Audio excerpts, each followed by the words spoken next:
Tomorrow will mark 1 week since this senseless and heinous attack.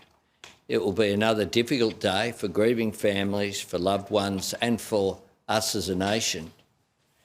As I announced yesterday, we've declared tomorrow, together with New South Wales, a National Day of Reflection to honour the victims and stand in solidarity with the Jewish community. Flags will be flown at half-mast and Australians are asked to light a candle and put it in their front window and to observe a minute's silence at 6:47 p.m.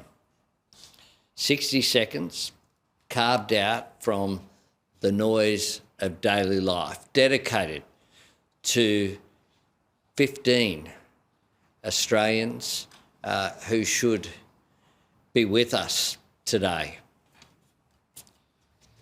It will be a moment of pause to reflect and affirm that hatred and violence will never define us as Australians. The theme of the memorial service tomorrow night in Bondi is a night of unity, light over darkness.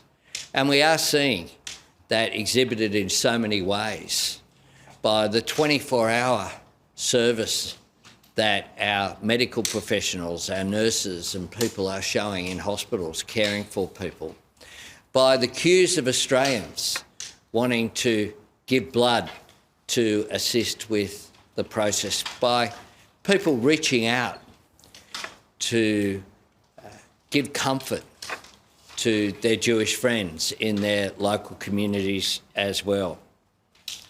Together with the New South Wales Government, we'll continue to discuss with Jewish community leaders the establishment of a permanent memorial at Bondi, as well as the National Day of Mourning. Today, the National Security Committee has met for the 7th time since last Sunday. We'll continue to meet and to be briefed by our agencies on their response. And yesterday, I visited the Australian Federal Police and ASIO to thank those personnel who are working so hard on these issues. And on Monday, I will reconvene the Cabinet here in Canberra to continue the work that we are doing. Over recent days, we've announced new measures to eliminate the scourge of anti-Semitism, to stop the hate preachers, to get guns off our streets, and to ensure that law enforcement agencies have the resources that they need to prevent future attacks. We've also announced mental health and small business support for the local community around Bondi. Today, we've also announced, as the result of a request, new funding for both Bondi and North Bondi life-saving clubs. They used up a lot of their resources in responding to the crisis that we saw last Sunday. Many of these lifesavers also, of course, ran towards danger to provide support, to use the skills that they have to save lives.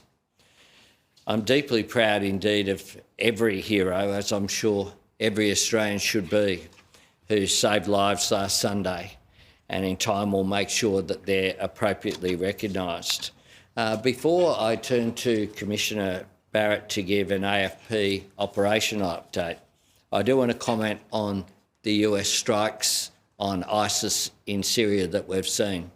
These strikes are a direct response to ISIS attacks on US defence personnel. And the actions of the United States government are timely, are swift and are decisive, and we support those actions.